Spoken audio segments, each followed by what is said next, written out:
Una criptomoneda, por decirlo así, es la representación digital de algo de valor, ¿cierto?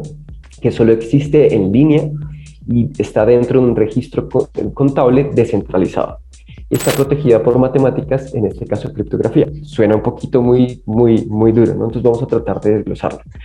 ¿Por qué los registros contables? O sea, al principio cuando yo inicié a saber qué era lo que eran los criptos, lo más difícil para mí era entender qué era pues ese tema de registro contable y por qué era importante. Entonces me di cuenta, digamos, o sea, tuve que empezar a estudiar qué era directamente la historia del dinero, cuáles son las principales hitos en el tema del dinero. Entonces me encontré que principalmente la primera escritura que se hizo a nivel, digamos, en la historia de la humanidad no fue ni un poema, ni una canción, ni un mensaje, sino simplemente fue un registro contable. Y es más o menos, digamos que está en representación, dice como, es una piedra donde decía que el primer libro contable se pasó como un total de 29,83 medidas de cebada recibieron a lo largo de 33 meses, firmado Cushing. Eso es lo que decía la primera, y es el primer registro contable. Y eso es importante porque es la forma en que nos comunicamos nosotros dos, la representación del valor que nosotros mencionamos, de que nosotros interactuamos. Entonces, por eso es importante un ledger, en este caso un registro contable, ¿cierto? Porque es la representación de la interacción de que yo tengo entre Ricardo y yo tenemos una interacción y Ricardo me puede decir, ¿sabes qué, David? Toma esta cantidad y eso debe estar registrado en alguna parte. En este momento lo hacen los bancos, ¿cierto? Una entidad centralizada, pero esa entidad centralizada está muy vulnerable a que sea falseable y que ahorita todo está directamente centralizado. Entonces, pasamos primero desde lo que es el intercambio del trueque, pasamos después a unas conchas, después pasamos a acuñar la moneda, después pasamos a un billete y después del billete pasamos al plástico, que son las tarjetas. Entonces ahí es donde empezamos a ver como una especie de cambio y una especie de relación, y es que el intercambio, o sea, el intercambio de comunicación entre personas, se ve reflejado en la forma en que intercambiamos el valor. Entonces, al principio fue el trueque, después pasamos a una moneda, luego los billetes, luego el plástico, y sale directamente que son las criptomonedas, que simplemente en un mecanismo de intercambio de persona a persona, lo cual que permite, digamos, representar lo que yo hice por ti digitalmente hablando en Internet, más o menos en el 2009 con Bitcoin.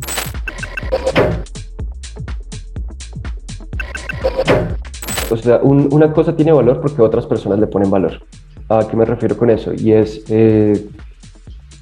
un billete de papel, o sea, un billete de 5.000, de 10.000, de 50.000 pesos, tiene valor porque hay una comunidad que lo utiliza, ¿cierto? Y en este caso es el gobierno colombiano que permite decir, esta es la moneda digital, esta es la moneda de papel que nosotros le damos valor. Y tiene ciertos parámetros y demás. Entonces, el valor de una criptomoneda es basada en el valor que le da su propia comunidad que lo utiliza. Por supuesto, esto viene un cambio completamente. Bitcoin inició literal valiendo absolutamente nada, ¿cierto? Pero con el fin de que las personas, o sea, nace en un momento crucial que es la crisis del 2008, donde la confianza en los bancos cae porque, bueno, se empieza a ver como el tema de la corrupción, el gobierno estadounidense salva a los bancos de multas y demás. Entonces empieza, en el 2009 aparece una propuesta de Satoshi Nakamoto, que es un seudónimo, puede ser de una persona o de varias personas que deciden hacer un papel. Y lo interesante de esto es que esta clase de papel, como el papel como una tesis que uno hace para la universidad o un trabajo que tiene que decir, hay un resumen y un objetivo y esto es lo que voy a hacer, se puede ver desde su inicio hasta el final. O sea, qué es lo que se va a hacer dentro de Bitcoin, ya se sabe en ese papel. Pero tiene valores simplemente porque nosotros le damos ese valor y la comunidad empezó a crecer tanto. O sea, al principio la única forma de intercambiar bitcoins era ahí afuera de la bolsa de valores de Nueva York. Y decía, yo tengo un bitcoin y te lo cambio, pero ¿por cuánto me lo cambias? No, pues tal, porque era la sensación como de llamado a la revolución en ese tema. Y poco a poco se fue incrementando hasta tanto así, o sea, ya hubo una masa representativa bastante fuerte que empezó ya a decir, no, esto debería estar en la bolsa. Y ya depende de digamos, de la percepción de la compra y venta. Si el activo le va bien como una acción, si la empresa le está yendo bien, tiene bastantes buenas noticias, pues la empresa se empieza a valorizar, ¿sí? Pero si no le está yendo tan bien, disminuye. Pero en este caso, al final de cuentas, un Bitcoin siempre va a valer un Bitcoin porque es la forma de intercambio persona a persona, ¿sí? O sea, no, saquémonos de la cabeza de que el Bitcoin tiene una representación ahorita, en este caso, más de $50,000, pero solamente es como si yo te estuviera pasando un pedazo de cosa digital a tu email, por decirlo así. Pero entonces tiene valor porque allá hay un factor económico que permite que ya tienen deseo de las otras personas por recibirlo. Eh, y por eso es que empieza a tener un fenómeno a nivel global, que se empieza a utilizar para remesas, se empieza a utilizar para otra clase de cosas. Entonces, ¿por qué empieza a tener sentido? Porque ahorita en este momento es mucho más difícil, o sea, la forma más fácil de pasar $1 millón en este momento, uno diría que es una cuenta bancaria, o sea, hacer una transferencia directamente de Nueva York a Londres, una cuenta bancaria. Pero en este momento es completamente, o sea, se puede demorar de una semana, 2 semanas hacer esta transacción, y lo que Bitcoin permite es hacer esta transacción en menos de segundos y a costo casi, pues, muy cero, sin tener esos intermediarios. Entonces, esta necesidad de que el intercambio de valor fluya más rápido es que se crean estas criptomonedas. Y es por eso, porque tiene un valor para las personas agregado, es una forma de pasar información, pasar valor mucho más rápido. Si lo vamos a comparar con Internet, antes para enviar una especie de información tenías que escribir una carta, pasársela al al postmail, ¿cómo se dice? Bueno, a la persona o a la entidad que te envía las cartas, y esa información llega allá. Con la creación del Internet ya se volvió completamente digital. O sea, yo, ¿por qué voy a esperar a escribir una carta y enviarle el mensaje ahorita o por teléfono si lo puedo hacer directamente con, con, con, bajo un correo electrónico, ¿cierto? Entonces, así como el Internet trajo la descentralización y el acceso más rápido a la información, lo que hace, pues, digamos, blockchain, que es la tecnología que está detrás de lo que es Bitcoin y las criptomonedas, trae la facilidad del acceso y más rápida disposición del valor. Entonces, por eso dicen que blockchain es el Internet del valor.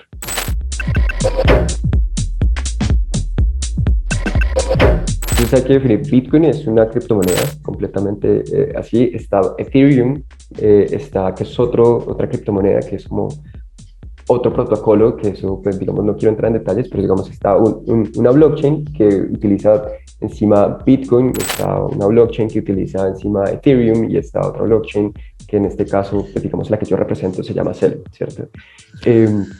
Entonces primero definir cómo es quitar eso, o sea, como definir los que son diferentes. No es como el Bitcoin. Bitcoin es igual a Ethereum, ¿no? Bitcoin es una criptomoneda, Ethereum es otra criptomoneda, Dogecoin es otra criptomoneda. Y Dogecoin empezó literal como si fuera un chiste, de un meme. Entonces, literal, cualquier persona puede llegar a crear su propio token o su propia moneda y crear su propia blockchain, porque es tecnología que está disponible a la mano.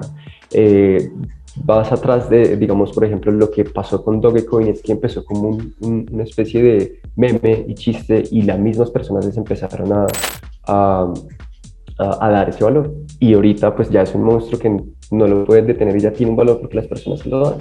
En el sentido, por ejemplo, de lo que es una criptomoneda que esté relacionada con el precio del agua y el precio, no sé, tal vez de los árboles, hay un filósofo que dice más o menos, cualquier cosa que respalde el dinero, las personas tienden a hacer más cosas por él. Entonces, por ejemplo, cuando inició el precio cuando se empezó a respaldar el oro perdón, el dinero en oro. Entonces la gente empezó a buscar muchas más formas de conseguir ese oro y de cuidarlo y que se pueda esparcir. Entonces el propósito de hacer que una moneda esté respaldada por el agua o por por bosques limpios es el fin de que le vaya bien, o sea, que esa moneda o ese activo que está respaldado, ese dinero, pueda cuidar o sea, pueda ver más de ese activo, ¿cierto? Entonces, por ejemplo, si yo quiero que haya una criptomoneda basada en lo que es el agua, es con el fin de que esta moneda el agua se pueda volver mucho más pura o limpia, y si entre mayor agua limpia va a haber, mejor le va a ver a la moneda, ¿cierto? Es lo mismo como si hubiera una criptomoneda basada en los árboles.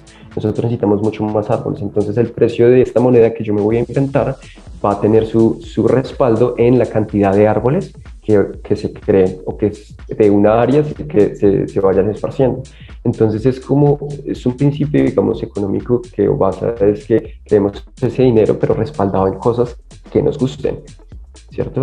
Porque eso va a hacer que estas cosas que nos gusten van a incrementar o van a mejorar. Entonces, por eso puede ser que ahorita se esté hablando de la necesidad de hacer una criptomoneda que esté respaldada por el agua, porque al final es un llamado como a conciencia de que tenemos que cuidar mejor nuestros océanos o ríos, con el fin de que moneda, más o menos.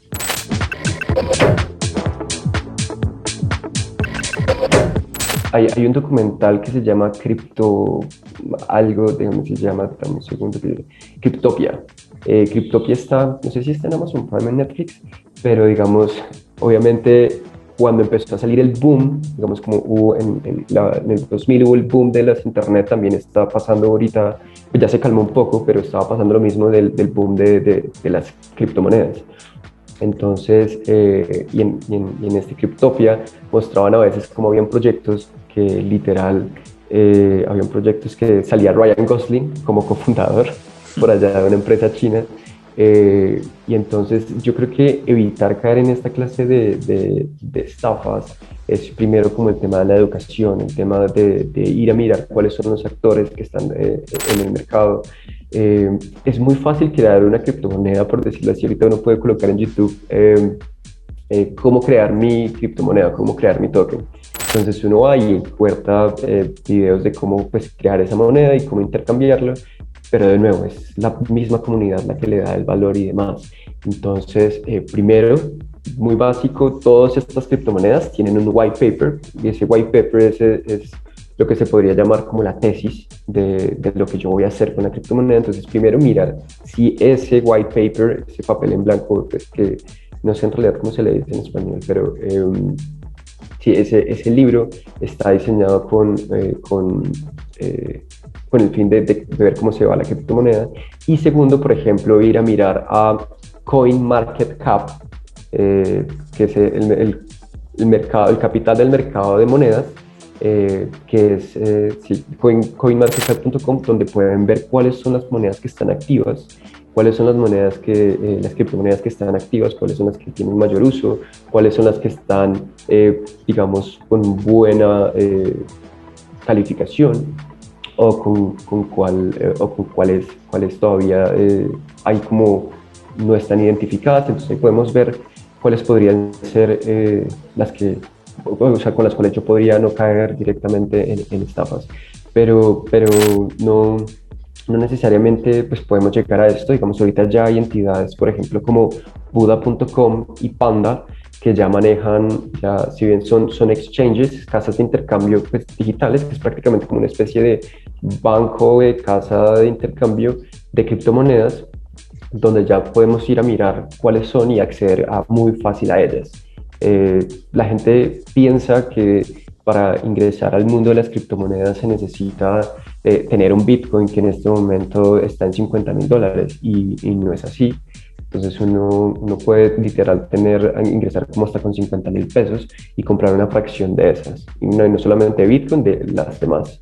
Y por supuesto, evitar salir corriendo si se escucha rentabilidad segura, Bitcoin infinitos, cosas así, porque al revisar el white paper de Bitcoin se sabe que solamente van a haber 21 millones de Bitcoin y punto. Lo mismo, digamos, bueno, en Ethereum sí es un poquito más borroso, pero sí, digamos, se ve que se utiliza mucho porque da la oportunidad de hacer más cosas sobre Ethereum, pero no se sabe muy bien cuánto va a quedar. Y como Celo, que es la blockchain en la cual yo trabajo, va a haber 1.000 millones de Celo. Entonces, evitar correr donde te digan sí o sí vas a tener rentabilidad, evitar si te dicen deposita aquí tu dinero o tus criptomonedas que te vamos a devolver X cantidad. Por ejemplo, en el 2000, el año pasado, no sé si escuchaste que hackearon un tema de Twitter, de Elon Musk, de muchas personas en el ecosistema Ujú. cripto, las bloquearon y pues empezaron a colocar las primeras. La persona que me posee X cantidad de criptomonedas, les voy a devolver tanto. Entonces, si tú ves eso y es la cuenta de Elon Musk, entonces tú dices, wow, Confías. si es este tipo, de pronto confío y todo el cuento. Entonces hay retos, hay retos que se tienen que abordar en este tema. Sin embargo, por eso pienso cuando te dicen, pon aquí que te voy a devolver porque estamos haciendo lo que sea, piensa en correcto. Sin embargo, hay algo bueno y es que las criptomonedas se pueden rastrear. ¿Cierto? Entonces, cuando pasó este fenómeno de Twitter del año pasado, en 48 horas una firma que se enfoca en el seguimiento y la trazabilidad y como seguridad de lo que es las transacciones en criptomonedas, pudo dar con la persona y la billetera en la cual estaba. Entonces, eso es una de las cosas. La gente piensa que por ser criptomonedas se utilizan para cosas ilegales o cosas así, pero en realidad es, digamos, estúpido a la vez de pronto hacer algo ilegal con criptomonedas porque se puede literal hacer el seguimiento de cada uno de los pasos y a dónde se fue ese dinero y hasta terminar, hasta en qué billetera terminó ese criptomoneda, ¿no?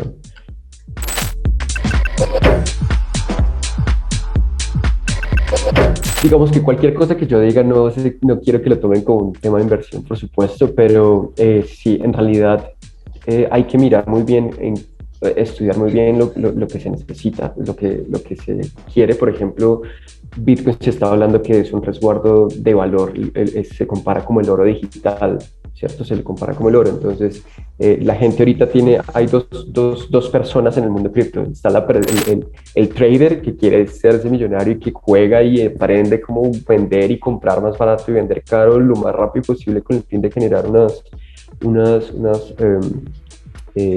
rentabilidad o lo demás. Y hay otras personas que hacen hodl, que es como sostener ese Bitcoin, uh, y simplemente lo compran con el fin de que a un largo plazo, 5 o 10 años, esto puede llegar a tener o sea, se olvidan estas personas, si se olvidan de cómo está el precio, si hoy está en $50,000, por ejemplo, y si baja directamente a 10,000, a 3,000 o luego a 5,000, a estas personas no les importa porque ellos están mirándola a largo plazo.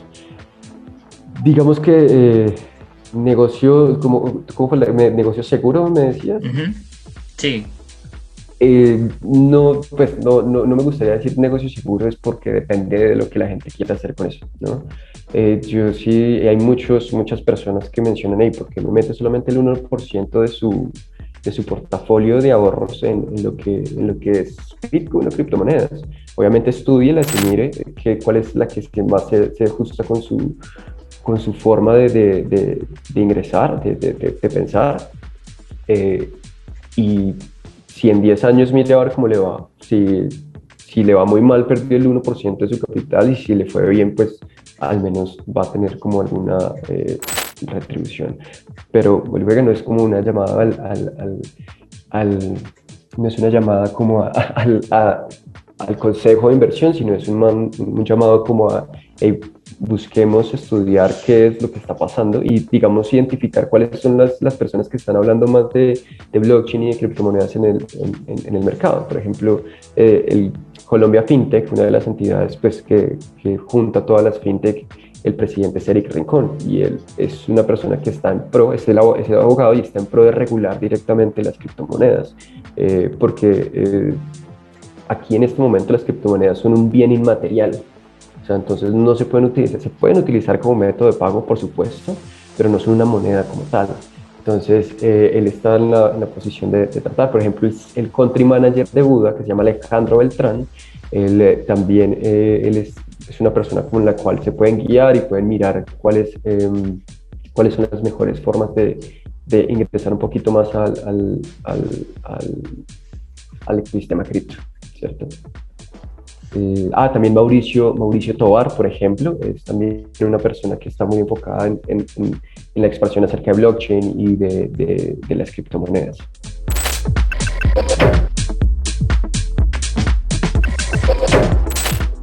Más o menos, o sea, al final, o sea, ¿qué es lo que hace algo que tenga, o sea, que se considere dinero, que se considere valor, ¿cierto? Es que sea escaso, durable, divisible, verificable y portable.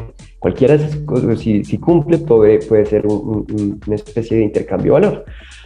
No estamos muy lejos de esto a nivel no digital, es decir, a nivel pues, normal, y son las monedas de comunidad o una token economía.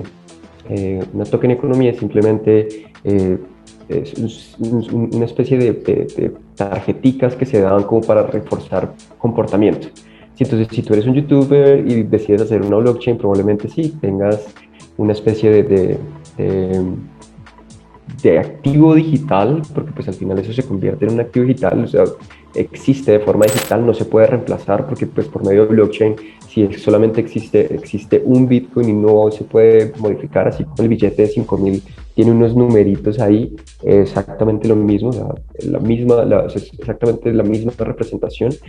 Um, y listo, la tienes. Ahora necesita una comunidad que la use y que la intercambie directamente por servicios o por valores. Entonces es ahí donde se cierra el ciclo para que algo tenga valores que se pueda también utilizar y que otras personas lo acepten, ¿cierto? Entonces que eso es ahorita, digamos, el reto de lo que son las criptomonedas. Es en realidad, digamos, mi, mi, la traducción como más rústica de mi rol sería como un desarrollador de negocios o de oportunidades. Y no solamente estoy yo, como que tengo el protocolo blockchain Celo, como te mencionaba que estaba el Celo y el Celo dólar. Hay personas del protocolo de Ethereum o de MakerDAO, de otros digamos, criptomonedas que también están tratando de cerrar ese gap, de cerrar ese espacio donde sí tenemos un criptoactivo que está respaldado digamos, hay unos criptoactivos que están respaldados en una cuenta bancaria, hay otros que están respaldados en otras criptomonedas. Entonces, ¿cómo hacemos para cerrar ese espacio, ese gap?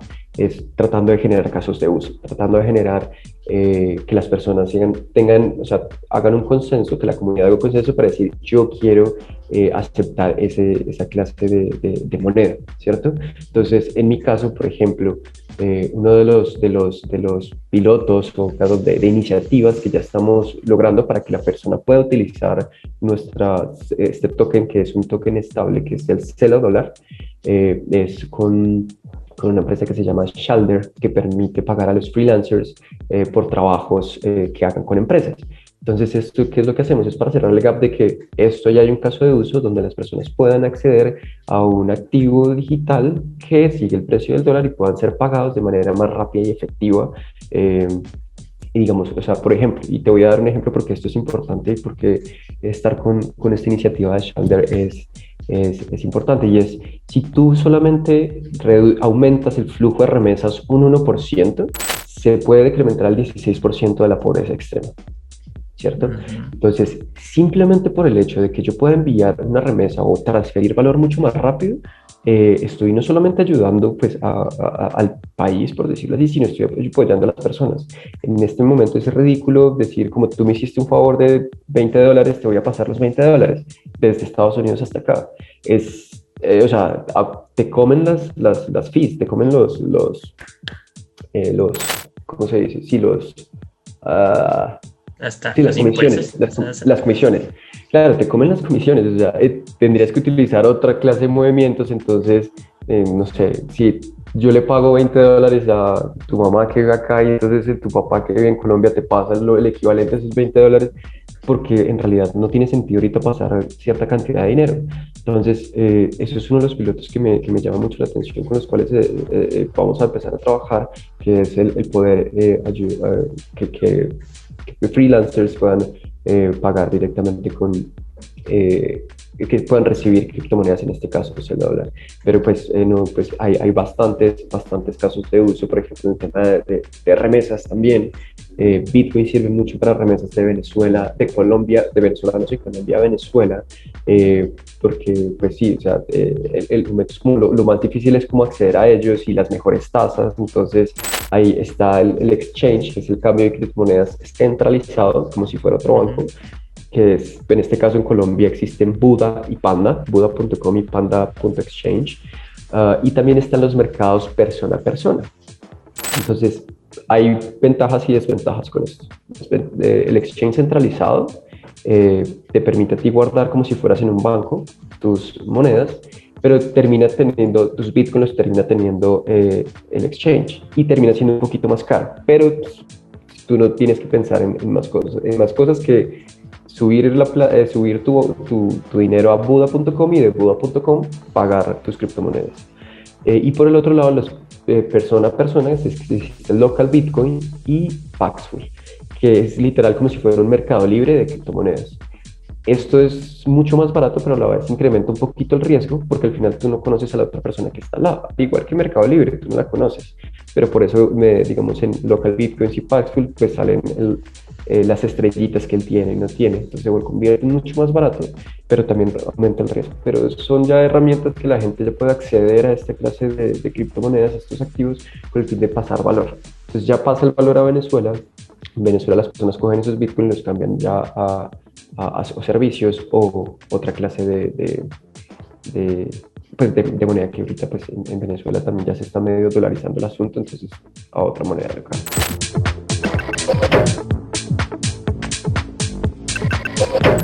Yo creo que lo principal como que uno debería generalmente acercarse es acercarse a una plataforma confiable, ¿cierto?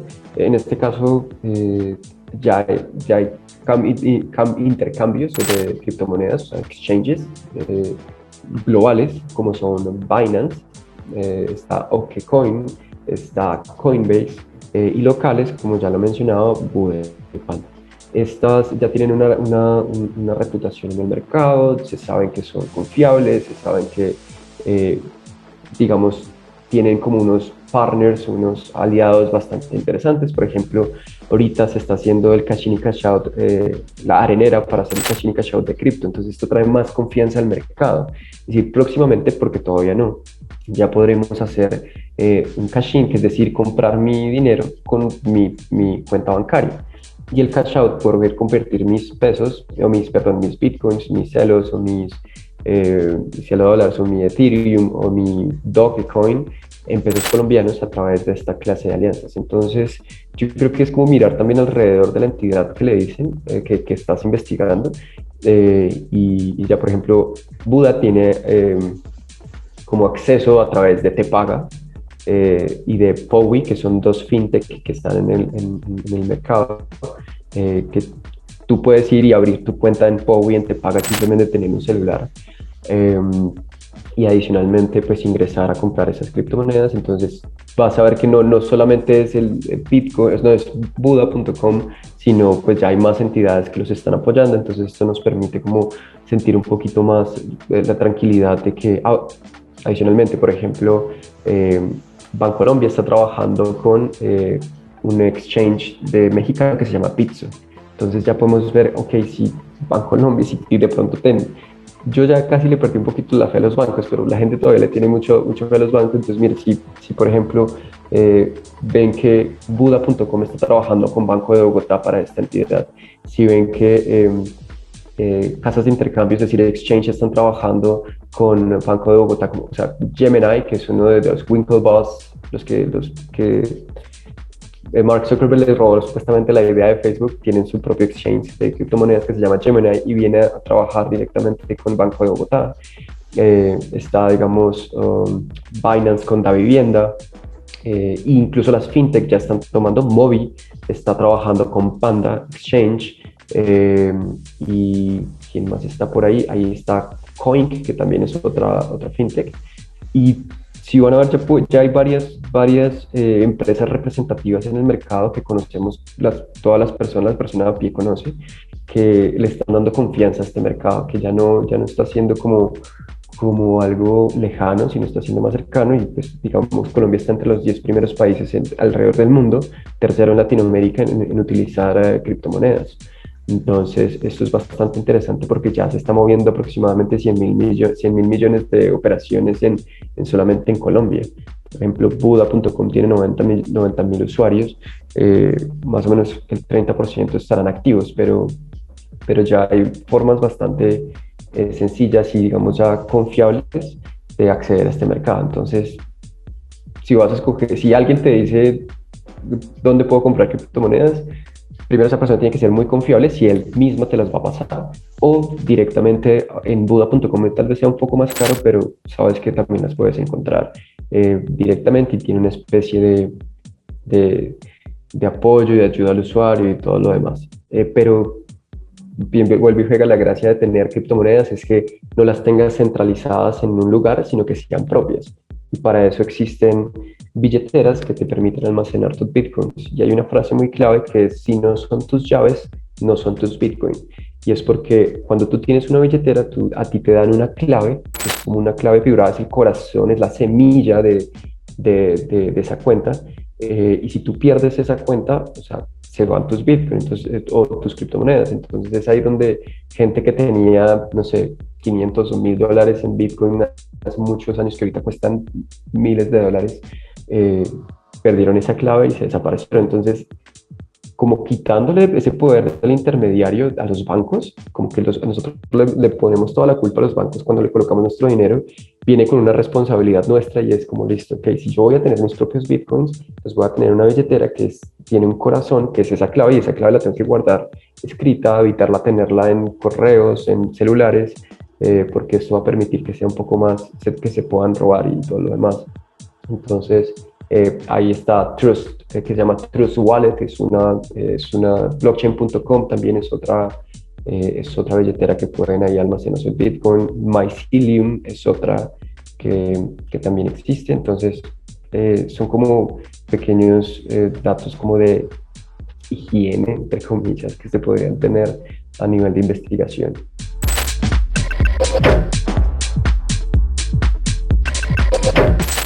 Bueno, no, o sea, mencionaba tal vez anteriormente, en Colombia una criptomoneda pues no se puede utilizar como moneda, pero como un bien inmaterial.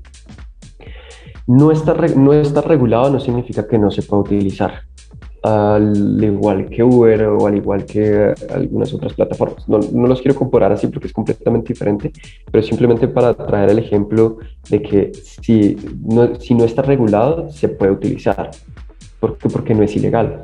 Entonces, ahorita en este momento sí se considera como tener, eh, tener no sé, 100.000 celos o 100.000 bitcoins o 5 bitcoins o 5 Ethereums es equivalente a tener un carro digital, o sea, un carro que está, o sea, un bien inmaterial, ¿cierto? Entonces, eso, y creo que en Buda.com sacó una especie de artículo donde contaba, donde puede mencionar que en Colombia sí se necesita pagar impuestos para esta clase de criptoactivos, porque en realidad en Colombia sí son aceptados como un bien inmaterial. Eh, entonces, como te menciono, si no está regulado, no quiere decir que sea ilegal.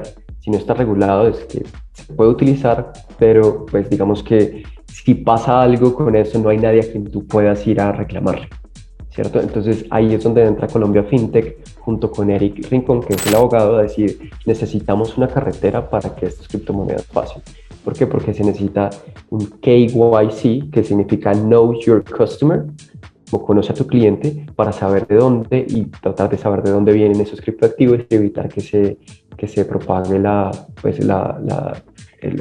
de activos y demás.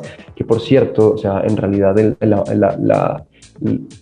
porcentaje, el porcentaje que se utiliza para cosas ilegales en temas de cripto son 0.66% de todas las cripto que se utilizan para cosas ilegales, es ese porcentaje. No hay nada no hay nada más, digamos, ilegal que el dinero fiat. Al final es cuando, porque no se puede rastrear, ¿sí? Entonces es como, le puedo pagar no solamente efectivo. Entonces, ok, ¿por qué? Porque se puede mentir en los números y se puede decir. Entonces, no veo, obviamente, obviamente cualquier cosa puede pasar, pero digamos, utilizar criptoactivos para hacer algo ilegal, probablemente al principio sea muy difícil representarlos, pero se pueden rastrear, entonces eso es lo bueno. Y el incremento o por supuesto, de que Colombia haya un gran mercado es obviamente la bancarización. En teoría, en Colombia hay 83.3% bancarizados, pero solamente hay o sea, eso supuestamente es algo muy bueno, pero si tú vas a ver en retrospectiva, hay 20% de personas de 20-30% de personas en pobreza monetaria. ¿Eso qué quiere decir? Que tenemos un montón de gente bancarizada, pero sin dinero, o sea, sin que puedan tener. Y eso simplemente el DANE, no recuerdo la data en pesos, pero recuerdo que yo estaba haciendo la investigación y eran 80, si la persona gana alrededor de $80, menos de eso se considera pobreza monetaria. Si por casualidad de la vida la persona gana $83, ya no es pobre monetariamente, mágicamente. ¿Cierto? Entonces viene con hey, cómo podemos mandar más dinero y más que eso, la migración venezolana, todo esto permite que las personas puedan traer bitcoins directamente aquí, cambiarlos y poder empezar a tener un flujo un poco más fácil de dinero.